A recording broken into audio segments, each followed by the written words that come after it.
슈캠스도 빠르게 넘겨서 설명을 드릴 건데 이쪽은 공시가 나왔어요. 의무 공시입니다.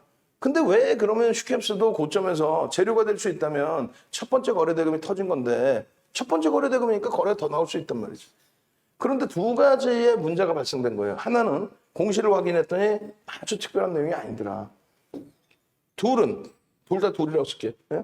둘은 뭐예요? 프로그램 쪽에서 수급이 매도가 좀 줄긴 했지만 프로그램에서 내리 매도다. 그럼 프로그램 누구? 외국인 기관들이 내리 매도다. 결론적으로 예쁜 국민님 슈캠스 9시 35분입니다. 9시 4분부터 공시 내용이 나온 거예요. 그러고 나서 슈캠스 VI 10%. 일주 이상짜리 10%까지는 따라 붙는다. 슈캠스 고점 돌파. 와우. 2차 VI. 이 내용이에요.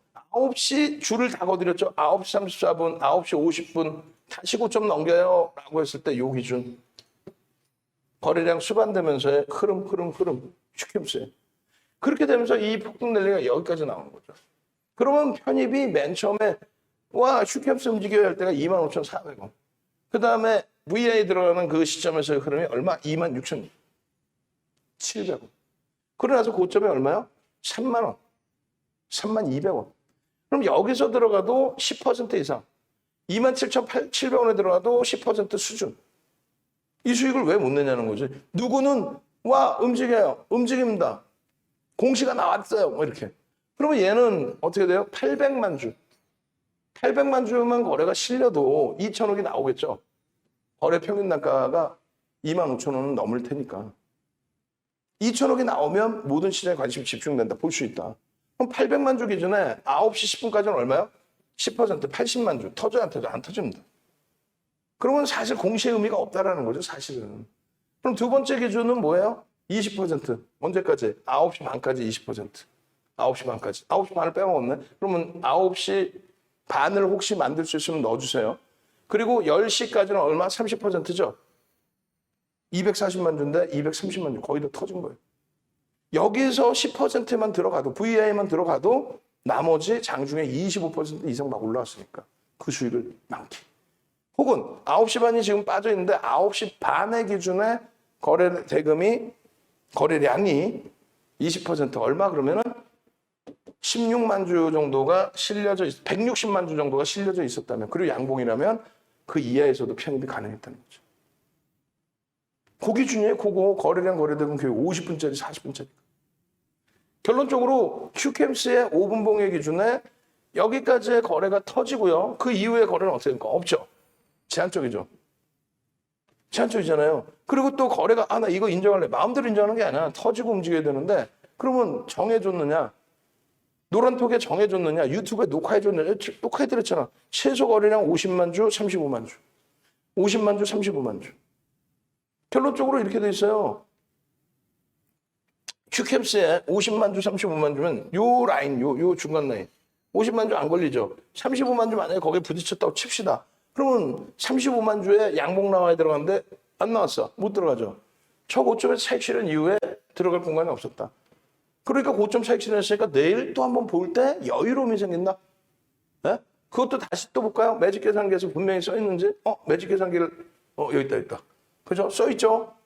18.92%고 28,600원인데 왜 29,700원 그리고 29,300원을 왜 차익 실현 안 했습니까?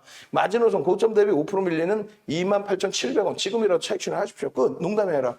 그러고 나서 재편입의 기준을 설정하지만 거래량이 수반되는 걸 확인해야 됩니다. 차익 실현하신 분들은 뭐 편입의 기준을 설정할 수 있는데 신규 편입자들은 거래량이 없으면 못 들어간다 이 기준이죠. 차익 실현하신 분들은 거래량 없어도 손절 보면 딱 잡아놓으면 들어갈 수 있어요. 왜? 돌릴 때 세게 거래량이 터지니까 밑에서 잡고 세게 돌리면 그때 수익 내면 되니까. 대신에 손절은 명확히 잡자는 거죠. 그러면 공시 내용이 뭔지를 여러분들이 고민하셔야 돼요. 공시 내용이 뭔지. 자, 회사는요. 아까 보신 한국 BNC하고는 전혀 달라요. 좋아. PER 10배, PBR 1.37배. 근데 이게 저평가냐 했을 때 아닙니다. 고평가는 아니라고 할게요. 고평가라고 또 혼나잖아. 저평가도 아니다. 왜냐하면 화학업종의 기준으로 롯데케미칼 PER이 5배 뭐 이래요. 응? 4배, 5배. 하나솔루션 뭐 이런 경우가. PBR이요? 하나솔루션 조금 높아. 얘보다는 좀 높아요. 높을 거야 아마 제가 기억하기로는. 롯데케미칼은 뭐 1배 수준? 뭐 그것도 확인해 봐야겠습니다만 엄청난 시가총액을 갖고 있는 화학업종에서도 이런 흐름인데 결론은 뭐 고평가라고 논하기는 그렇고 저평가는 뭐 사실상은 아니다. 대신에 휴캠스의 오늘 공급 계약 체결에 대한 공시가 나온 부분을 자세히 보시면 이렇게 되어 있습니다. 금호 미찌화학하고의 계약인데 15년간의 계약이 이미 2009년부터 2023년까지 있다. 근데 2023년 이후 2024년부터의 15년 동안의 계약을 체결했다. 이건 고정거래처 계약이고 그냥 이쪽에 고정거래처에 납품을 하는 것이 정해져 있는 거죠. 앞으로 15년. 그 끝나면 또 연장이야. 특별한 일이 없으면. 그렇게 설정되어 있는 관계. 거기에 최근 매출액의 6천억 기준, 최근 매출액 5,900억 기준에 621%의 매출의 증가. 30%만 넘겨도 이제 의무공시인데 621% 증가를 하다 보니까 무조건 공시를 해야 돼. 근데 실질 내용은요. 와, 3조 6천억 단위의 수주를 수급했습니다. 3조 6천억 단위의 수주를 했습니다. 그러니까 그런 뉴스 보고 방송 나서 떠드는 거를 쳐다보지 말란 얘기예요. 왜냐하면 3조 6천억 나누기 15년 동안 단계별로 매출이 발생됩니다. 그럼 얼마예요? 15 나누면 2. 그럼 얼마예요? 2로 나눠주니까 1년에 2천억 원 수준의 1년 2천억 원 수준의 매출인데 그건 이미 2009년부터 23년까지 계약해 놓은 그 수준이란 말이죠. 근데 뉴스는요. 이야 3조 6천억이야. 그러니까 9시 4분에 나와도 처음에 밋밋했던 거예요. 그러니까 누군가 건드려주니까 움직이는데 프로그램 쪽에서는 어떻게 했다? 매도를 했다. 그럼 최소 외국기관은 일단은 매도가 있었다. 응? 프로그램이 아닌 다른 쪽에서 매수를 한다 할지라도.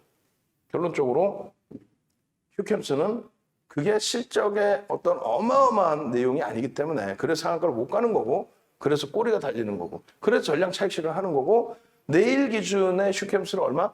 1,500만 주. 이거 별거 아니라고 생각하지 말고 적으셔야 돼요. 내일 26일 기준 거래량. 우리 직원분들은 야간에 이거 다 캡처해 놓으시면 그분들은 편하겠죠.